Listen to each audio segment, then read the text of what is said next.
بسم اللہ الرحمن الرحیم۔ حضرت صالح علیہ السلام۔ حضرت صالح علیہ السلام قوم سمود کے نبی تھے۔ حضرت ہود علیہ السلام کی قوم عاد کے تباہ ہونے کے بعد سمود کی اولاد عرب میں پہنچ گئی تھی۔ ان کا ملک شام اور حجاز کے درمیان تھا اور شہر حجاز سے ملا ہوا تھا۔ یہ لوگ بہت خداور تھے۔ پہاڑوں کو تراش کر انہوں نے اپنے گھر بنا لیے تھے۔ پتھروں کو تراشنے کے ماہر تھے۔ پتھر تراشتے تراشتے بت تراش بن بیٹھے۔ پھر ان میں بت پرستی عام ہو گئی۔ جب یہ لوگ اللہ کی یاد سے غافل ہو گئے تو اللہ رب العزت نے حضرت صالح علیہ السلام کو نبی بنا کر بھیجا۔ اللہ تعالیٰ نے سورہ اعراف میں ارشاد فرمایا، اور قوم سمود کی طرف ہم نے ان کے بھائی حضرت صالح علیہ السلام کو نبی بنا کر بھیجا۔ انہوں نے اپنی قوم سے کہا، اے میری قوم، اللہ کی بندگی کرو، اس کے سوا کوئی معبود نہیں۔ صرف چند لوگ آپ پر ایمان لائے۔ یہ کمزور اور غریب لوگ تھے۔ قوم کے بڑے سردار اور مالدار لوگ بت پرستی پر قائم رہے۔ انہوں نے اللہ تعالیٰ کی نعمتوں کا انکار کیا۔ حضرت صالح علیہ السلام کا مذاق اڑایا۔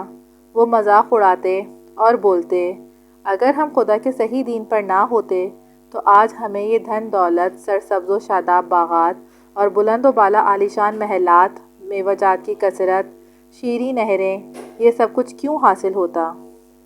یہ سب چیزیں ہمیں اس لیے ملی ہیں کہ ہم صحیح دین پر ہیں۔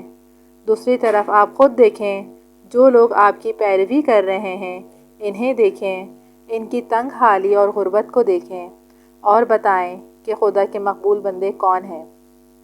پھر ان لوگوں سے کہتے جو آپ پر ایمان لائے تھے، کیا ہمارے ہوتے ہوئے اس پر نصیحت اتری ہے، یعنی نبوت ملی ہے، اور کیا تمہیں یقین ہے کہ صالح پروردگار کے رسول ہیں؟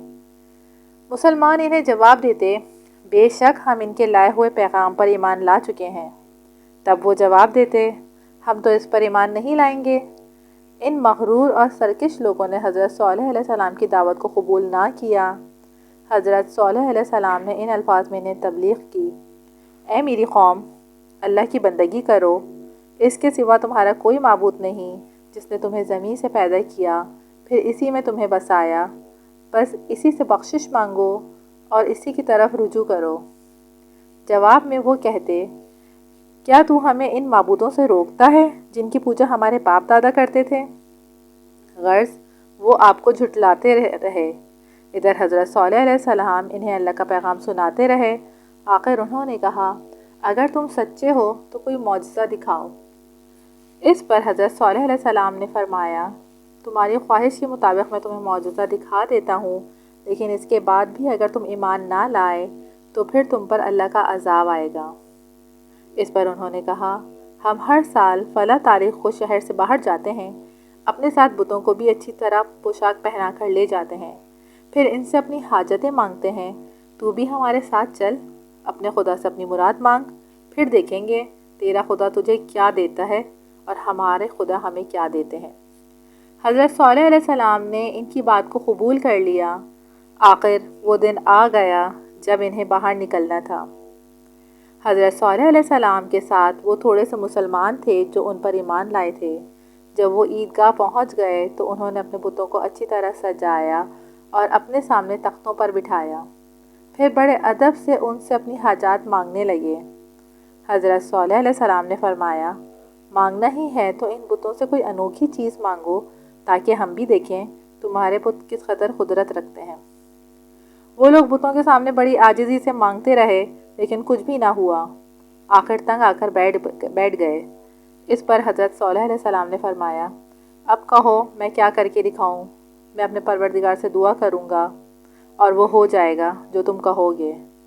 ان سب نے اپنے بڑوں کی طرف دیکھا اور اس سے بولے، ان سے کوئی ایسا مطالبہ کرنا چاہیے جو یہ پورا نہ کر سکیں۔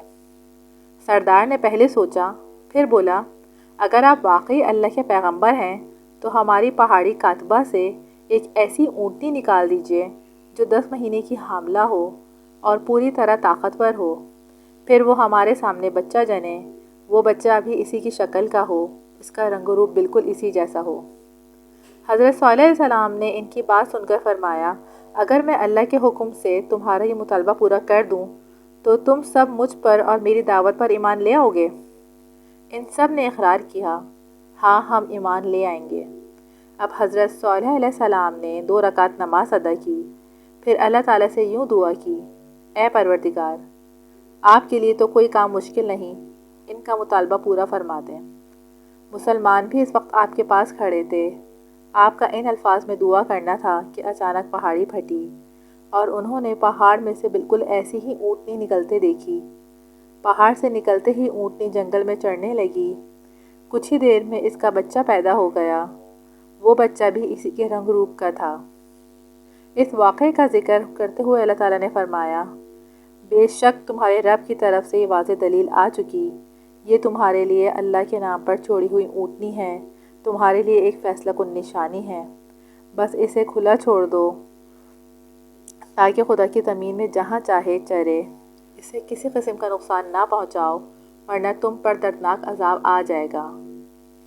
اس واقعے کو دیکھنے کے بعد ان سب نے کہا، بے شک صالح کا معبود بڑا ہی قدرت کا مالک ہے، اس پر ایمان لانا چاہیے۔ اس طرح ان کا سردار اپنے بہت سے ساتھیوں کے ساتھ اسلام لے آیا۔ اس نے حضرت صالح علیہ السلام سے اپنی خطاؤں کی معافی مانگ لی۔ باقی لوگ اپنی سرکشی پہ قائم رہے۔ حضرت صالح علیہ السلام کی قوم پر عذاب کیوں اور کیسے آیا، اس کے بارے میں اگر آپ جاننا چاہتے ہیں تو ویڈیو کا دوسرا حصہ دیکھیے گا۔ اس کے لیے میرے چینل کو سبسکرائب کر لیجئے اور بیل آئیکن کو پریس کر دیجئے۔ شکریہ۔